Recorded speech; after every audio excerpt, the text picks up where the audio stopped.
नमस्कार अनि हार्दिक स्वागत छ दर्शकबिन कार्यक्रम सगरमाथा विशेषमा म भूपाल रिटेला। आज हामी सरकारले भर्खरै सामाजिक सुरक्षा कोष कार्यान्वयनमा ल्याएको विषयमा यो कतिको थेग्न सकिने विषय छ, आम श्रमिकका लागि एउटा खुसीको कुरा भनेर सार्वजनिक त गरिएको छ, थेग्न कतिको सकिन्छ, यसले औपचारिक अनौपचारिक क्षेत्रका सबै श्रमिकलाई यसमा बाँध्न सक्छ कि सक्दैन र गरिनुपर्ने थप प्राविधिक पक्षहरू यसमा के छन् भन्ने सन्दर्भमा ट्रेड युनियन कांग्रेसका निवर्तमान अध्यक्ष नेपाली कांग्रेसका नेता खिलनाथ दाहालसँग संवाद गर्दैछौँ। स्वागत छ यहाँलाई। हजुर धन्यवाद। आराम हुनुहुन्छ? हजुर ठिक छ। श्रमिकहरूका लागि भनेर सामाजिक सुरक्षा कोष सरकारले कार्यान्वयनमा ल्याएको घोषणा गर्यो। हजुर, यो व्यक्तिगत दृष्टिकोणले, ट्रेड युनियन कांग्रेसको दृष्टिकोणले, कतिपय त आलोचना कांग्रेसले त यसलाई औपचारिक रूपमा आलोचना पनि गरिएको पाइयो। तपाईँ आफै त यसको एउटा भातृ सङ्गठनको विगतमा नेतृत्व पनि हाँकेको व्यक्तिका नाताले यो ठिक बेठिक कस्तो हो? धन्यवाद। सबैभन्दा पहिले म यहाँलाई धन्यवाद दिन चाहन्छु र सामाजिक सुरक्षाको विषय अहिलेको सन्दर्भमा अत्यन्तै महत्त्वपूर्ण विषय हो। सामाजिक सुरक्षाको विषय भनेको जन्मनुभन्दा पहिलेदेखि निधन भएका बेलासम्म आर्थिक रूपमा जसको आम्दानीको स्रोत कम हुन्छ, जसलाई के छ भने जसले बच्चा जन्मने बेलामा उपचार गर्न सक्दैन वा हस्पिटल लग्न सक्दैन वा निधन भइसकेपछि कात्रो किनेर सद्गत पनि गर्न सक्दैन, यो सन्दर्भसम्म सुरुदेखि अन्त्यसम्मलाई कभर गर्ने, आर्थिक पाटोबाट कभर गर्ने कुरा चाहिँ सामाजिक सुरक्षा हो। हाम्रो मुलुकमा सामाजिक सुरक्षा अलिकति नयाँ रूपमा हेरिएको छ। अलि सुरुको दिनमा त सामाजिक सुरक्षा भनेको प्रहरी र सेनाले गर्ने सुरक्षासँग पनि कतै कतै जोड्न खोजिएको देखिन्थ्यो सुरुमा। पछिल्लो चरणमा यो असाध्यै महत्त्वपूर्ण अगाडि बढेको छ। अहिलेको अभिसन्धि 102ले सामाजिक सुरक्षाका प्रावधानहरू अगाडि बढाएको छ, जुन नेपालले अहिलेसम्म रेक्टिफाई गरेको अवस्था छैन। यद्यपि यो गर्नुपर्छ भनेर हामीले लबिङ गरिरहेछौँ।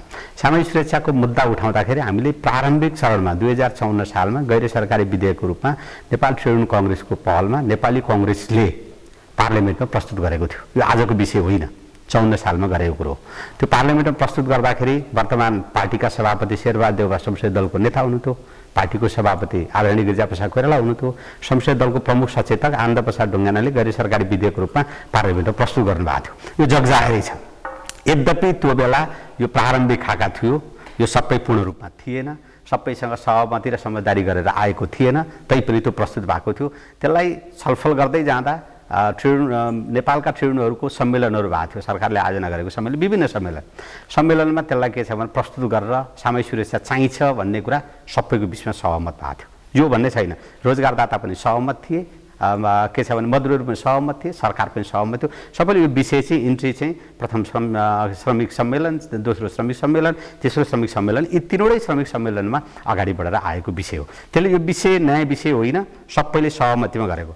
त्यस्तै गरी दोस्रो कुरो, रोजगारदातासँग हामीले छलफल गर्दै गर्दा रोजगारदाताले के चाहन्थे त भन्दाखेरि उनीहरू कसरी हुन्छ पुरानो श्रम ऐन 2048 अलिकति कडा छ, यसबाट श्रमजीवीलाई निकाल्न पाइँदैन, त्यसले निकाल्ने अधिकार हामीले पाउनुपर्छ, लेबर फ्लेक्सिबिलिटी हुनुपर्छ भन्ने उनीहरूको धारणा थियो। हाम्रो धारणा के थियो त भन्दा सामाजिक सुरक्षामा जानुपर्छ, त्यसले तपाईँले जति बढी सामाजिक सुरक्षा दिनुहुन्छ त्यति बढी श्रम लचकता हामी एक्सेप्ट गर्छौँ भनेर ट्रेड युनियनले हामीले सहमति गरेका थियौँ। त्यसमा 7वटा पोइन्टमा सुरु गरिएको थियो। त्यसले हामीले यो अगाडिको कुरो मैले किन राख्न खोजेको छ भने त्यो बेलामा 7वटा पोइन्टमा हामीले छलफल गऱ्यौँ। एउटा अनौपचारिक क्षेत्र भन्ने श्रमजीवीको पाटोबाट छलफलको विषय थियो, सोसल सिक्युरिटी भन्ने श्रमजीवीको पाटोबाट छलफलको विषय थियो, त्यसै गरी लेबर ल श्रम प्रशासनसँग सम्बन्धित अर्को पाटो थियो, किनभने कारबाही प्रक्रिया छैन, सामूहिक सौदाबाजी भन्ने अर्को महत्त्वपूर्ण पाटो थियो, र लेबर फ्लेक्सिबिलिटी भन्ने रोजगारदाताले उठाएको थियो, र एक्जिट पोलिसी भन्ने रोजगारदाताले उठाएको थियो, र जेन्डर भनेर समान कामको समान ज्याला भनेर हामीले उठाएको थियो। त्यसले यी 7वटा पोइन्टमा हामी लामो समयसम्म छलफल गरेर एक खालको समझदारी मा पनि हामी टेन्टेटिभ पुगेका थियौँ त्यही बेला, जसले गर्दाखेरि के हो भने रोजगारदाताले 2.5 को रेसियोमा पैसा हाल्नुपर्छ, सरकारले 1 को रेसियोमा पैसा हाल्नुपर्छ, र त्यस्तै गरी रोजगारदाताले 2.5 को रेसियोमा हाल्नुपर्छ भनेर त्यो बेला एक खालको वातावरण बनेको अवस्थामा कति कुरा एक्सेप्टेन्स थियो, कति कुरा त्यसमा सञ्चयकोष जोडिएको थिएन।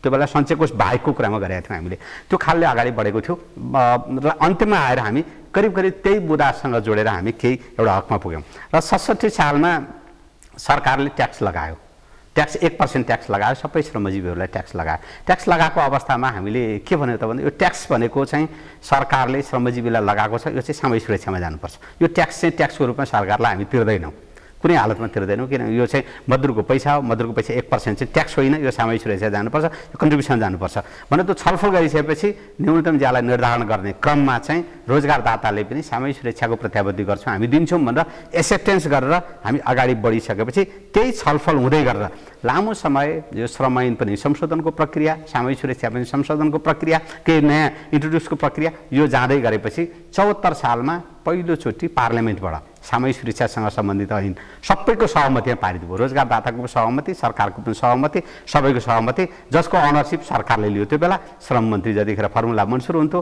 नेपाली कङ्ग्रेसको सभापति शेरबहादुर देउवा मुलुकको प्रधानमन्त्री हुनुहुन्थ्यो र साथसाथै हामीले श्रम ऐन पनि त्यही बेला जारी गरेका हौँ। त्यही अन्तर्गत चाहिँ यो श्रम नियावली आयो। त्यही अन्तर्गत चाहिँ के छ भने सामाजिक सुरक्षासँग सम्बन्धित नियावली आयो, कार्यविधि आएर वर्तमान सरकारले मङ्सिर 11 गते घोषणा गरेर लागू गर्ने प्रक्रिया भयो। यो कस्तो लागू भन्ने मेरो प्रश्न थियो, तपाईँले पृष्ठभूमि लामो बताउनु भयो। अब यो आफैमा महत्त्वपूर्ण हो। यो राम्रो पक्ष हो, राम्रो यो सकारात्मक त्यसो भए मङ्सिर 11 मा सरकारले यो घोषणा गर्यो।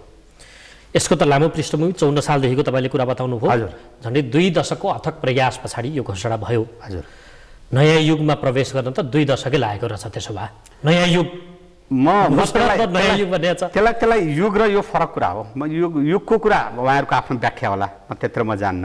हाम्रो कुरा के रह्यो त भन्दा सामाजिक सुरक्षा पहिलोचोटि नेपालमा प्रारम्भ प्रक्रियामा गयो। यद्यपि सामाजिक सुरक्षाका कुरा अरू पाटोबाट आएको छ हामीकामा, जस्तै वृद्ध भत्ता। नयाँ युग होइन, किनभने वृद्ध भत्ताको रूपमा अरूमा आएको छ। यो नयाँ युग भनेर जान मिल्दैन।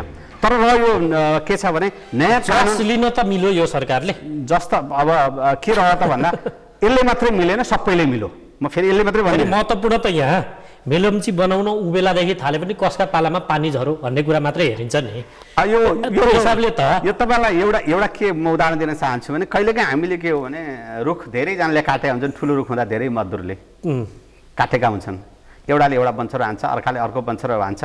प्रारम्भमा कसले बन्चरो हान्न सुरु गर्यो त्यसको काउन्ट हुन्छ र अन्तमा कसले चाहिँ ढालो त्यसको काउन्ट हुन्छ। बिचका कम काउन्ट हुन्छ, तर काम गर्ने बिचमा पनि हुन्छन्। त्यसले प्रारम्भमा काङ्ग्रेसले गर्यो, जसकै कुरा गर्दा ऐन काङ्ग्रेसले ल्यायो, तर कार्यान्वयन प्रक्रियामा के हो भने किनभने नियावली नआइकन त कार्यान्वयन हुँदैन थियो। नियावली ल्याउन सक्ने अवस्था त के छ, निर्वाचन प्रक्रिया त थिएन। त्यसमाथि पनि के भने कार्यविधि नियावलीको खाका करिकन कोरेको थियो। केवल के हो भने सरकारले ल्याउँदाखेरिको अवस्थामा चाहिँ निर्वाचन अगाडिको सरकारले उपयुक्त हुँदैन, ल्याउनु हुँदैन भने निर्वाचन आयोगले रोकेको अवस्था पनि थियो। त्यसले गर्दा यो सरकारले ल्यायो। यसलाई त म सकारात्मक लिन्छु, यसलाई नकारात्मक लिन्न। सरकारले ल्यायो, सरकारलाई धन्यवाद दिनुपर्छ, किनभने सरकारले पनि ल्यायो। तर जस एउटाको होइन, म जस एउटा सामूहिक जस हो। पार्टीगत कुरा गर्दा काङ्ग्रेसको पनि जस हो, एमाले पनि जस हो, तत्कालीन माओवादी पनि जस हो, सबैको कुरा हो। ट्रेनको कुरा गर्दा हामी सबै सामूहिक प्रयत्नको प्रतिफल। अब यो त घोषणा त भयो, यसभित्रका थ्रेडका कुरा गरौँ। अवसर त तपाईँले मान्छे जन्मेदेखि त्यसको निवारण गर्ने अथवा हस्पिटल लाँदादेखि लिएर मृत्यु सद्गत गर्दा कात्रो किन्नेसम्मको कुरालाई तपाईँले त्यसरी अघि शब्द संयोजन गर्नुभएको छ। त्योसम्म यसले श्रमिकलाई उपलब्धि अथवा अवसर या सदुपयोग गर्नका लागि आर्थिक जसको अवस्था दयनीय छ उसलाई जोगाउने काम, केही हित दिने काम, लाभ दिने काम गर्छ भन्नुभयो। थ्रेडको कुरा रोजगारदाताले यसलाई स्वीकार्छन्। अब बाहिरबाट आवरणमा मुखल ठेक्क पार्नु र व्यवहार त त्यसलाई कार्यान्वयन 3 पक्षको कन्ट्रिब्युसन छ 31%मा। अहिले 3 पक्षको छैन, 2 पक्षको मात्रै छ, सरकारको छैन। रोजगारदाताको हिसाबले सरकारले पनि थप्ने त कुरा, रोजगारदाताको हिसाबले जहाँ रोजगारदाता सरकार छ उसको कन्ट्रिब्युसन होला, तर सरकारले आफ्नो कन्ट्रिब्युसनको प्रतिबद्धता जाहेर गरेका छैन अहिलेसम्म। तर हामी सरकारलाई के भन्छौँ, सरकारको ड्युटी हो, तपाईँले राख्नुपर्छ। जस मात्रै लिने होइन, सरकारले राख्न पनि पर्छ है। पैसा कति राख्ने हो तपाईँले राख्नुपर्छ भन्ने हाम्रो मान्यता छ। अहिले हेर्दाखेरि के देखिन्छ भने यसको कुरा गर्दा तपाईँले सुरुमा हामीले हेर्दा औषधि उपचार तथा स्वास्थ्य सुरक्षा योजना ऐनले तय गरेको, त्यो फेरि अस्पतालसँग जोडियो। अस्पतालले निःशुल्क गर्छ भन्ने ग्यारेन्टी छ, त्यसमा आबद्ध गराउन सामाजिक सुरक्षा कोषमा श्रमिकको उपचार निःशुल्क गरा भनेर आबद्ध गर्न हस्पिटलहरू एसोसिएट हुनु पर्ला। निःशुल्क भनेको छैन। म एकछिन फेरि निवेदन गर्छु। औषधि उपचार तथा स्वास्थ्य सुरक्षा योजना एउटा रह्यो, त्यसै गरी के छ भने मातृत्व सुरक्षा योजना दोस्रो रह्यो, त्यसै गरी दुर्घटना तथा अशक्तता सुरक्षा योजना ऐनमा 2टा लेखे पनि सरकारले एउटै प्याकेजमा लिएर आएको छ। दुईटैलाई तपाईँ दुर्घटना तथा अशक्तता एउटै गर्ने भनेको छ, त्यो राम्रो पक्ष, दुईटै जोडिएको छ। अनि वृद्धावस्था सुरक्षा योजना भयो, त्यस्तै गरी आश्रित परिवार सुरक्षा योजना, बेरोजगार सुरक्षा योजना र अन्य केही भयो भनेर ऐनले भनेको छ। तर बेरोजगारको कुरो अहिले ल्याइएको छैन। बेरोजगार त संवैधानिक रूपमा मौलिक हक अन्तर्गत यसमा ल्याइएको छैन। अहिले केवल के हो भने 5वटा योजनाहरू कार्यान्वयनको प्रक्रियामा गएको छ। 5वटा योजनाहरू जसले गर्दाखेरि एक खालको के हो भने यसमा चाहिँ कन्ट्रिब्युसन जसले गर्छ त्यसले पाउँछ, कन्ट्रिब्युसन नगर्नेले पाउँदैन। जसले के हो भने कन्ट्रिब्युसन मेकानिजम कस्तो बनेको छ त भन्दा अहिले 1% तलबाट अलरेडी कट्टा पहिलेदेखि भएको छ, त्यो कन्टिन्यू हुन्छ। त्यसपछि 10% सञ्चयको श्रमजीवीले जुन हाल्दै जानु पर्थ्यो त्यो कन्टिन्यू छ। त्यो श्रमजीवीले सञ्चय कोषको रूपमा त स्थायीको हकमा थियो नि। स्थायी अस्थायी ज्यालादारी सबैको छ अहिले। हिजोको स्थायीको मात्रै थियो भने अब स्थायी अस्थायी ज्यालादारी जो छन् सबैको हकमा छ। दोस्रो, रोजगारदाताले 10% सञ्चय कोषको कन्ट्रिब्युसन गर्नु पर्थ्यो, त्यो कन्टिन्यू भयो, 21% भयो। 10 20 प्लस 1% 21% भयो। अब बाँकी 10% रोजगारदाताले हाल्ने भन्दा जम्मा 31% को प्रावधान छ। 31% मा श्रमजीवीहरूको 11%, रोजगारदाताको 20%। एकचोटि तपाईँ फेरि भन्नु, 1% तलबबाट काटियो, पहिले 10% सञ्चय कोषमा थप काटिन्छ, 11 रह्यो, बाँकी 20% रोजगारदाताले। 20% मध्ये 10% रोजगारदाताले जुन सञ्चय कोषमा जम्मा गर्ने थियो त्यो रह्यो। बाँकी के हो भने एक्स्ट्रा 10% मात्रै रोजगारदाताको। त्यो हालिदिए बापत लाभ रोजगारदातालाई के अब प्रश्न यो आउला। अब रोजगारदाताहरू र हाम्रो बिचमा सहमतिबाट समझदारी हुने बित्तिकै केमा गयो त भन्दा उसले अरू खालको बेनिफिट दिनु पर्थ्यो, जस्तै पेन्सन दिनु पर्थ्यो, उपदान दिनु पर्थ्यो, या के छ भने तपाईँको कम्पेन्सेसन दिनु पर्थ्यो, विभिन्न खालका कुराहरू दिनुपर्छ। व्यवसाय जाने रोगहरू लाग्यो भने उसले दिनुपर्छ, त्यस्तै गरी दुर्घटना भयो भने उसले दिनु पर्थ्यो, त्यस्तै गरी तपाईँको के हो भने उपदान दिनु पर्थ्यो, निश्चित के समयदेखि उपदान दिनु पर्थ्यो, त्यस्तै कहीँ कहीँ त पेन्सन दिनु पर्थ्यो। यी कुरा अब उसले दिन पर्दैन, फ्लेक्सिबिलिटी त्यहाँ उसले अब दिन पर्दैन। उसले त्यहाँ रोजगारदातालाई तैले अनिवार्य स्थायी अस्थायी करार पनि गर्नुपर्छ यो भन्ने पनि छैन, अब फ्लेक्सिबल हुन्छ। त्यसमा के हो भने फेरि समयले धेरै कुरा राखेको छ। समयले त्यो भन्नु समयले त बाँडेकै छ। समयले 4 थरीको रोजगारी भनेको छ। 4 थरीको रोजगारी भन्ने बित्तिकै केही दैनिक रूपमा छन्, केही तपाईँ थाईको रूपमा छन्, ती छन्। तर उसले फ्लेक्सिबिलिटी पाउँछ, अब उसले त्यसमा पाउँदैन। केहीको हकमा पाउँछ, जस्तै थाई भएकोमा पाउँदैन, अरूको हकमा पायो। थाई नभइकन अस्थायी ज्यालादारी, दैनिक ज्यालादारी यस्ता खालका छ नि, त्यस्तोमा पाउँछ, तर स्थायीको हकमा पाउने अवस्था छैन। त्यसले गर्दाखेरि रोजगारदाताले केमा रह्यो त भन्दा उहाँहरूलाई अरू खालको डिस्टर्बेन्स जुन भइराख्थ्यो भने यसले गर्दा उनीहरूले अहिले कमाएका बेलामा उनीहरूले दिने, फेरि अरू पछि रहेन नि। अहिले कमाइराखेका छन् उनीहरूले, मजदुरले पनि कमाएको छ, कमाउनु सकेका बेला दिने भयो। रोजगारदाताले थोरै थोरै दिँदाखेरि धेरै परेन, एकैचोटि परेन। लास्टमा उसले के त्यसका लागि छुट्टै राख्नुपर्ने अवस्था हुन्थ्यो, उसले छुट्टै पैसा राख्नुपर्ने हुन्थ्यो, छुट्टै फन्ड राख्नु पर्थ्यो, उसको के नाफा नोक्सानसँग जोडिएको हुन्थ्यो, सम्भव हुन्छ हुँदैन भने थियो। उनीहरू सबैको एक्सेप्टेन्स भएर यसले इन्डस्ट्रियल पिसलाई मद्दत गर्ने अवस्थामा जान्छ। ओके, त्यसकारण उनीहरू कन्भिन्स छन्, एकदम इन्डस्ट्रियल पिसलाई झन्झटबाट यिनीहरू मुक्त भए, औद्योगिक शान्ति पनि मिल्ने भयो, द्वन्द्व त्यहाँ नदेखिने भयो। र अब ट्रेड युनियनका नेताहरूले ती मजदुरहरू आन्दोलनमा उत्रिनेवाला छैनन् यदि यो कार्यान्वयन भयो भने। एकदम त्यसको एस्योर एकदम कन्फर्म भयो। किनभने यो हुने बित्तिकै के रह्यो त भन्दा पाउने हिजोका दिनमा रोजगारदाताले करिब करिब 8.33% चाहिँ रकम उनले दिनै पर्थ्यो, कर लागि दिनै पर्थ्यो। अब बाँकी 8.33 भनेपछि 1.67 मात्रै एक्स्ट्रा थपिने हो। सञ्चय कोष दिनै पर्थ्यो, सञ्चय कोष भइगयो, त्यो एक्स्ट्रा 10% थपेकोमा 8.33% उनीहरूले दिनु पर्थ्यो। त्यो स्थायीको हकमा थियो भने आजका 11 गते पछाडि सबैको हकमा रह्यो। अब यो बताइदिनुहोस्, सबैको हकमा हो भने यसको मेकानिजम के हुन्छ? कन्ट्रोलको अथवा रेगुलेट गर्ने दायरामा पुग्ने। जस्तो मानिलिउँ म श्रम योगदान गरिरहेको छु मेरै संस्थामा, एकछिनको लागि मेरै उदाहरण, अथवा कुनै एउटा फ्याक्ट्रीमा कुनै एउटा श्रमिकले गरिरहेछ, उसले यसको लाभ अशक्त भए पछाडि अथवा 60 वर्ष क्रस भए पछाडि पाउने हो हजुर, या के हो? उसले कहिलेबाट त्यो फिल गर्न पाउँछ? यो दुईटा कुरा, रेगुलेट हुने त्यो दायरामा पुग्ने पद्धति के हुन्छ? म यहाँलाई निवेदन के गरौँ, पहिलो यसको व्यावहारिक पक्ष के छ भने व्यावहारिकलाई समय सारिणी पनि तय गरेको छ। अहिलेको अवस्था हेर्दाखेरि पहिले रोजगारदाताको नाम सूचीकृत हुन्छ।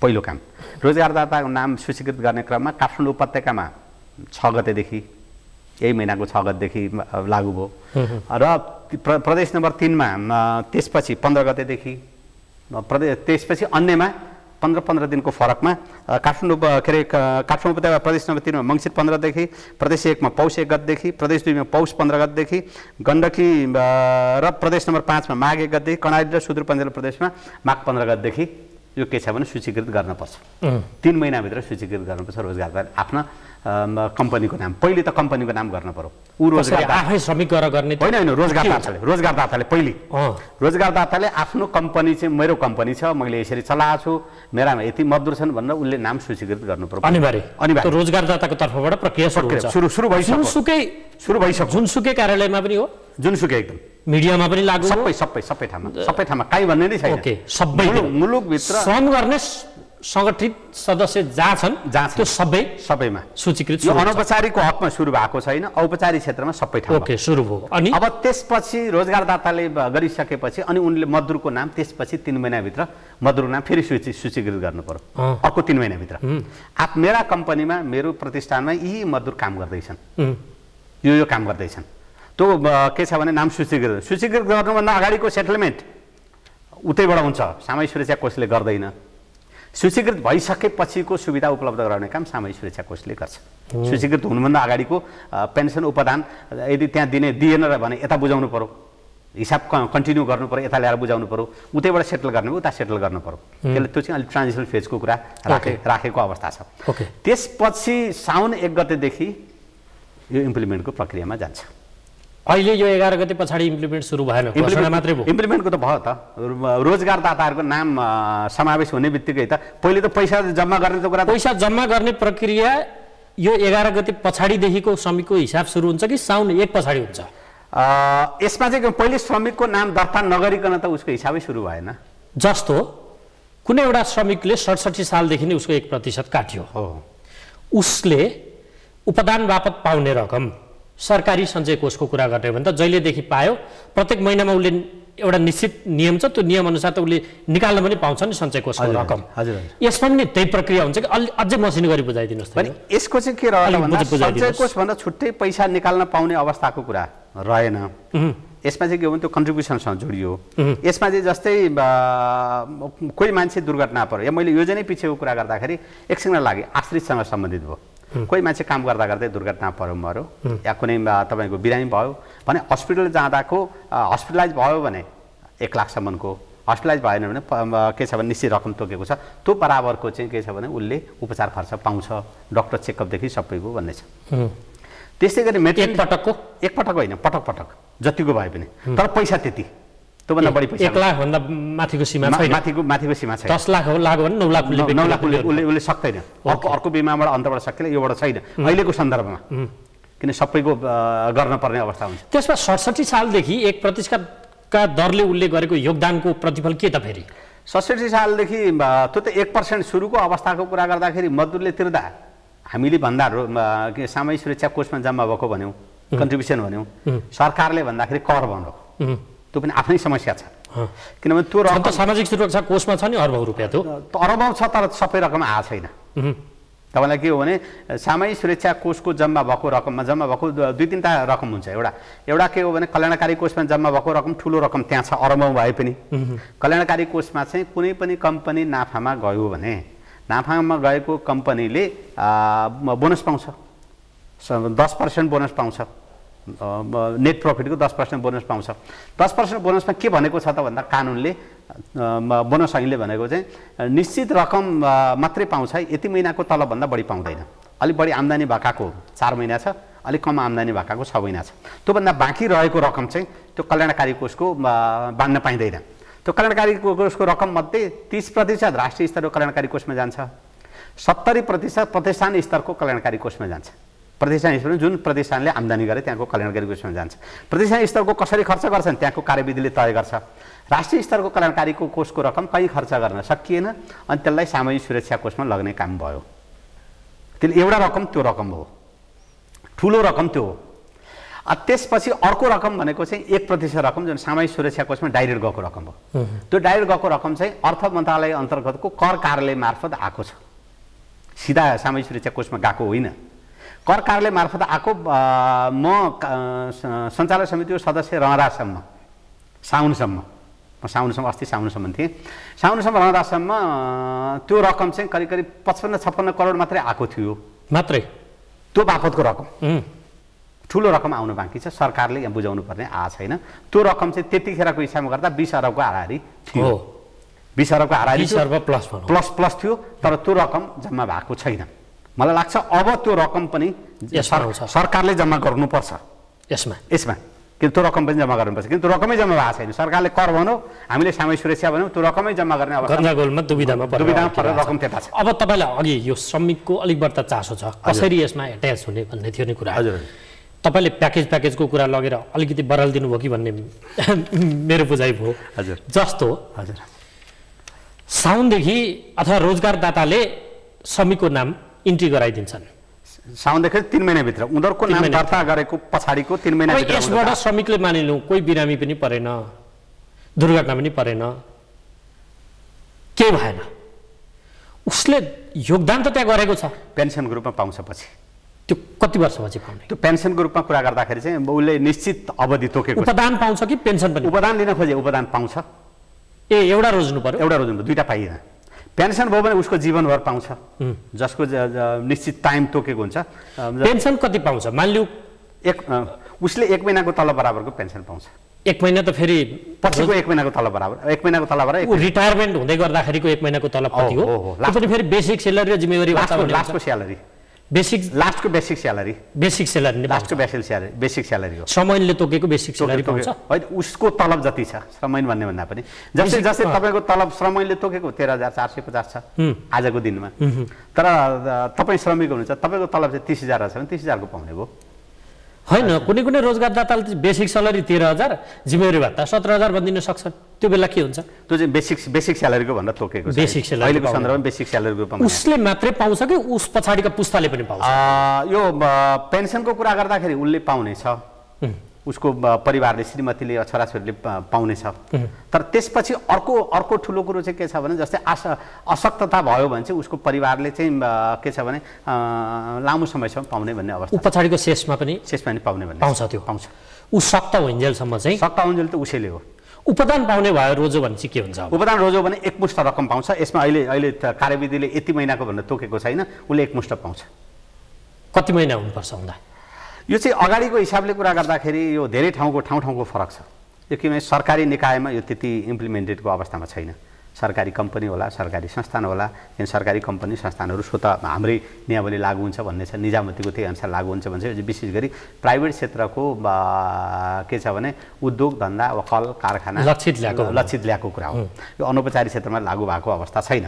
त्यसले गर्दा यो सन्दर्भमा प्रारम्भिक चरणमा यो अगाडि बढेको अवस्था छ। यद्यपि तपाईँ पेन्सनको कुरा गर्दा वृद्धावस्थाको कुरा गर्दाखेरि सञ्चय कोष र उपदानको आजसम्मको कुरा सामूहिक सौदाबाजी गरेर जम्मा गर्न सकिने भयो। आजसम्मको रकम यो अहिले जुन जतिखेरदेखि कन्ट्रिब्युसन डाइरेक्ट गरिन्छ त्यो बेलासम्मको।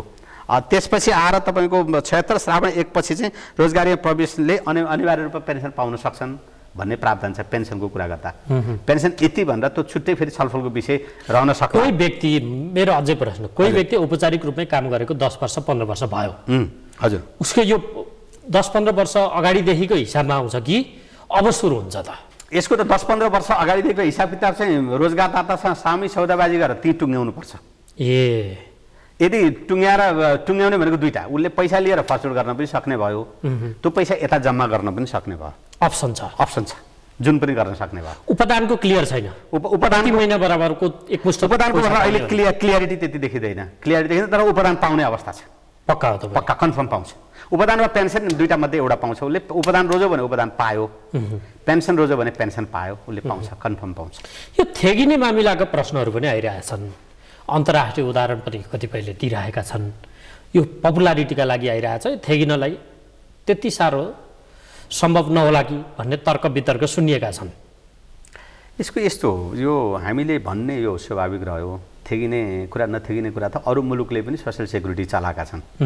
हामीले प्रारम्भ गर्दा कहिलेकाहीँ यो सस्टेनेबल हुन्छ कि हुँदैन भन्छौँ, स्वाभाविक त्यो राम्रो पक्ष हो। किनभने हाम्रो व्यवस्थापकीय पक्ष कमजोर भएर यो भनिने कुरा हुन्, अरू कारणले होइन, पैसा कारणले नसकिने, अरू कारणले नसकिने भनेर होइन। व्यवस्थापकीय पक्ष हाम्रो कमजोर भएका कारणले गर्दा हामीलाई यो कम्प्लिकेसन देखिन्छ भन्ने आशंका हो।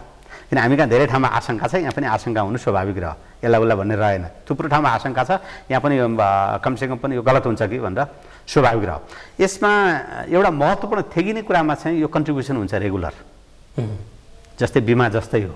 बिमा जसरी थेगिन्छ सञ्चय कोषकोमा जाने रकम जसरी के रिफन्ड हुन्छ त्यसै गरी यो थेगिने रकम हो, नथेगिने होइन। कन्ट्रिब्युसन रेगुलर हुन्छ, रोजगारदाताको तर्फबाट कन्ट्रिब्युसन हुन्छ, श्रमजीवीको तर्फबाट कन्ट्रिब्युसन, त्यसले यो एउटा सकारात्मक पाटो रह्यो। फेरि एकैचोटि सबै रिटायर हुँदैनन्, एकैचोटि सबै बिरामी हुँदैन, एकैचोटि सबै हस्पिटल जान पर्दैन। हस्पिटलको पैसा हस्पिटलले सित्तै गर्ने होइन, हस्पिटललाई पैसा दिने हो। हस्पिटलले त एग्रिमेन्ट गर्छन्, म तपाईँको काम गरिदिन्छु, मलाई चाहिँ के छ भने बिरामीहरू आयो भने रिफर गरिदिनु भनेर भन्छ। त्यहाँ फेरि डक्टरकै व्यवस्थापन छ, वैधानिक रूपमा सबै के भने कार्यविधिमा सबै तय गर्छ, यो लेभलको डक्टर यस्तो रहने भनेर कमिटी चाहिँ त्यसले सिफारिस गरेर जाने अवस्था पनि हुन्छ। त्यो खालको विशेष खालको पऱ्यो भने, जेनरल खालको समस्या छैन, विशेष खालको पऱ्यो भने त्यो छ। अब थेगिने पाटोमा अर्को के रह्यो त भन्दाखेरि उनले काम गर्न सकेका बेलामा कन्ट्रिब्युसन गरे, नसकेका बेलामा उनीहरूले सुविधा पाए। जस्तै के हो भने सुरक्षित मातृत्व भनौँ न, बच्चा जन्मने बेलामा वा के छ भने बिरामी पर्दाको अवस्थामा त्यसले सहयोग गर्ने भयो, अघिपछि कमाउँदा गरे। त्यस्तै गरी तपाईँको के हो भने काम गर्दाखेरि पैसा जम्मा गरे, काम गर्न नसकेको के छ उमेर पाएको हुँदै गएपछि पेन्सन पाउने भए या उपदान पाउने भए। त्यस्तै गरी तपाईँको दुर्घटनामा पर्यो भने दुर्घटना पर्दाखेरि आश्रित परिवारले पनि पाउने भए, व्यवसायजन्य रोगहरू भयो भने पनि त्यो आश्रित परिवारले पाउने भए। यो खालको परिस्थितिमा अगाडि बढेको छ। त्यसले म थेगिँदैन भन्ने पक्षमा छैन, थेगिन्छ भन्ने पक्ष। यसको आय स्रोत फेरि अरू पनि छ। कल्याणकारी कोषमा जम्मा हुने खालको रकम जुन छ नि, त्यो अहिले पनि भोलिको दिनमा कम्पनीहरू नाफामा जान्छन्, सबै कम्पनी जान्छन्। घाटा खाना त कुनै कम्पनीले गरेको होइन। उसको त के हो भने अडिट रिपोर्ट हुन्छ, सबै हुन्छ। उसले त निश्चित रूपमा बोनस त दिन्छ, नाफा त हुन्छ, नाफाको नेट प्रफिटको 10% बोनस दिन्छ। 10% बोनस भएपछि 10% बोनस मध्ये बाँड्न मिल्ने उसलाई बाँडेर बाँकी रकम चाहिँ कल्याणकारी कोषमा पनि जम्मा हुन्छ। त्यो खालको स्थिति भयो। आफै यसले के भने यो रकम यसै ब्याङ्कमा राखेर ब्याज लिने मात्रै होइन, विभिन्न खालमा इन्भेस्टमेन्ट गर्न सक्छ। जस्तै ठुल्ठुला इन्डस्ट्रीमा पनि इन्भेस्टमेन्ट गर्न सक्छ, जहाँ रिटर्न हुने खालका, रिटर्न नहुने खालकामा गरेर भएन। त्यस्तै गरी फेरि यो त्रिपक्षीय छ, त्रिपक्षीय भएका कारणले गर्दा यसको पैसा खर्च गर्नु पर्दाखेरि, कहीँ लगाउनु पर्दाखेरि रोजगारदाता पनि त्यहाँ बस्छन्, श्रमजीवी पनि बस्छन्, जहाँ पाए लगानी पनि हुँदैन। यो इन्भेस्टमेन्ट चाहिँ के छ रिटर्न योग्य छ कि छैन भन्ने रोजगारदाताले भन्न सक्छन्, मजदुरले पनि रिटर्न योग्य छ कि छैन भनेर हेर्न सक्छन्। त्यहाँ एक्सपर्टहरू पनि छन्, प्रतित्व हुन्छ। राष्ट्र ब्याङ्क पनि इन्भल्भ छ, राष्ट्र ब्याङ्कको तपाईँको डेपुटी गभर्नर त्यहाँ हुनुहुन्छ। त्यसले गर्दाखेरि सरकारकै तपाईँको के हो भने सचिवको संयोजकत्वमा हुन्छ। यो ठुलो रकम हुँदै गएपछि सबैका आँखा पनि लाग्छ र सबैले के हो भने हेर्छ। आयोलो पनि सुरुमा के हो भने यो सबै सामूहिक सुरक्षा कोष ल्याउने प्रक्रियामा आयोलोको पनि इन्भल्भमेन्ट हो। यद्यपि आयोलो त्यो रेगुलर एक्टिभिटीमा हुँदैन, तर पनि उसले टेक्निकल सपोर्टहरू रेगुलर गरिराखेका हुन्छ। त्यसले यो पाटोमा हेर्दाखेरि यो सस्टेनेबल अहिलेको सन्दर्भमा शङ्का गर्ने ठाउँ छ, तर लङ टर्ममा मजदुरका लागि हितमा पनि हुन्छ, सस्टेनेबल छ भन्ने मलाई लाग्छ। अब यो जस्तो सक्ता त योगदान गरिराख्ने भयो श्रमिकले, अशक्त हुँदा उसलाई यसबाट लाभ हुने भयो। हजुर, भरभर पर्छ नि ऋण लिने प्रक्रिया। सरकारी कर्मचारी छ भने सञ्चय कोषबाट उसले ऋण लिइराखेको पनि पाइन्छ। त्यस्तो यसमा पनि त्यस्तो खालको क्लज हुन सक्छ। भोलि लगानी गर्ने क्रममा के भने पैसा बढ्दै गयो भने योबाट पनि गर्न सकिन्छ, नसक्ने भने अहिले नै चाहिँ छैन। अहिले के भने लगानी गर्न सकिने भने ऐनमा छ, तर कस्तो खालको लगानी के गरी गर्ने भन्ने कुरा चाहिँ अब प्रारम्भ भइसक्यो। फेरि के हो भने सञ्चय कोषमा पनि एकैचोटि आएको होइन, प्रारम्भिक चरणमा चाहिँ ऋण थिएन, ऋण दिँदा पनि थोरै थियो। यो पछि रकम धेरै हुँदै गरेपछि मजदुरको सन्दर्भमा चाहिँ के डिमान्ड आउन सक्छ, डिमान्ड कुन सस्टेबल हुन्छ त्यो अनुसार त जान सकिहाल्छ। अन्तिम प्रश्न एकदम तपाईँले यसमा गर्नुपर्ने काम यो भनेर कुनै फिडब्याक दिनु पर्यो भने आफै तपाईँ सामाजिक सुरक्षा कोषको सदस्य, सञ्चालकको सदस्य भएर पनि काम त गर्नुभयो। हजुर हजुर, फिडब्याक दिनु पर्यो यो चाहिँ गरियो भने राम्रो हुन्छ भन्ने केही छ? मैले देखेको एउटा के भने हाम्रै फिडब्याकबाट यी आएका छन्। हामी सस्टेनेबल बन्नुपर्छ भन्नेमा छौँ, सस्टेनेबल नबनी हुँदैन भन्ने पक्षमा छौँ। किनभने फेरि मजदुरको पैसा कहीँ पनि खर्च गर्नु हुँदैन भन्ने पक्षमा छन्। जहाँ के छ भने उनीहरूलाई रिजल्ट दिन सकिन्छ त्यही पक्षमा छ।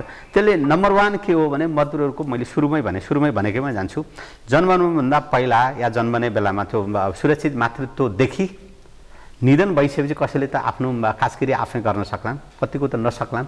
त्यसका लागि सम्म यी बिचका सबै कार्यहरू यसले गर्ने भएका कारणले गर्दाखेरि अरू मुलुक पनि गरिरहेको छ। यसको दायरा ठुलो छ। स्वाभाविक रूपमा अरू मुलुकमा कन्ट्रिब्युसनको आधारमा गरिने कुराहरू हुन्। यहाँ पनि हामीले कन्ट्रिब्युसनको आधारमा अगाडि बढाउन सक्छौँ। यसको मुख्य गरी चाहिँ के हो भने व्यवस्थापन चुस्त दुरुस्त, नयाँ टेक्नोलोजी प्रयोग गरेर हामीले के भने यसलाई सबैको विश्वसनीय क्रेडिबल संस्थाको रूपमा डेभलप गरेर जानुपर्छ। श्रमिकको अब कोड नम्बर आउँछ, श्रमिकको त यो त सूचीकरण हुन्छ। सूचीकरण भइसकेपछि कोड नम्बर आउँछ। कोड नम्बरको आधारबाट उनीहरू के भने नम्बर हुन्छ आफ्नो ठाउँमा उनीहरूले फोटो खिचेर हाल्छन् आफ्नै ठाउँमा, यहाँ कहीँ आउनु पर्दैन। त्यसमा अनलाइन मेकानिजमबाट जान्छ सबै। जस्तो एक ठाउँमा काम गरिरहेको श्रमिक अर्को ठाउँमा गयो सर्भर, त्यसको अटोमेटिकली त्यही कोड नम्बर हुन्छ, अटोमेटिकली जान्छ अर्को ठाउँमा। भनेपछि उसले तिरेको त्यो 1% को आधारमा थाहा हुन्छ उसको योगदान। 1 पैसा मात्रै होइन, अब त 11%। हो 11%। 1% को थाहा हुँदैन। अहिलेसम्म 1% कसले तिरो भन्ने रेकर्ड छैन। अब थाहा हुन्छ। तपाईँले के भन्नु, अब नाम व्यक्तिगत नाम सूचीकृत भएकै छैन अहिलेसम्म। व्यक्तिगत नाम सूचीकृत नभएका कारणले गर्दा त्यो फलानले तिरो भन्ने नै रहेन। कम्पनीले तिरेको छ, त्यहाँभित्र को काम गर्थे को काम गर्दैन थिए भन्ने कुरा प्यान नम्बर जस्तो हुने भयो भनौँ न। प्यान नम्बर जस्तो को काम गर्थे को काम गर्दैन थिए भन्ने सामाजिक सुरक्षा कोषलाई थाहा छैन। अब के छ भने कर कार्यालयमा सोधो भने पनि थाहा छैन, उसले पनि रेकर्ड राखेको छैन। त्यसले त्यो कम्पनीले भन्यो भने हुन्छ त्यो बेलाको फलानु थिए हिँडिसके कता भनेर कम्पनीले पनि भन्न पनि सक्छ नभन्न पनि सक्छ। त्यसले गर्दा अहिलेको सन्दर्भमा हिजो कसले तिरे भन्ने रेकर्ड छैन। व्यक्तिगत कुरा गर्दा कम्पनीले तिरेको रेकर्ड छ, व्यक्तिले तिरेको रेकर्ड छैन। अबको सन्दर्भमा फलानु व्यक्तिले तिरेको भने चाहिँ हिजोका दिनमा पनि तिरेको उसको समावेश भएर आउन सक्छ। त्यसैले के भनेको छ भने 76 साल साउन 1 गतेदेखि यसको के छ भने होल इम्प्लिमेन्ट प्रक्रियामा अगाडि जान्छ है। अगाडिको भए पनि अगाडि बढे श्रमिक जहाँसुकै पुगे पनि उसको कोडका आधारमा जान्छ, दायरामा आउँछ।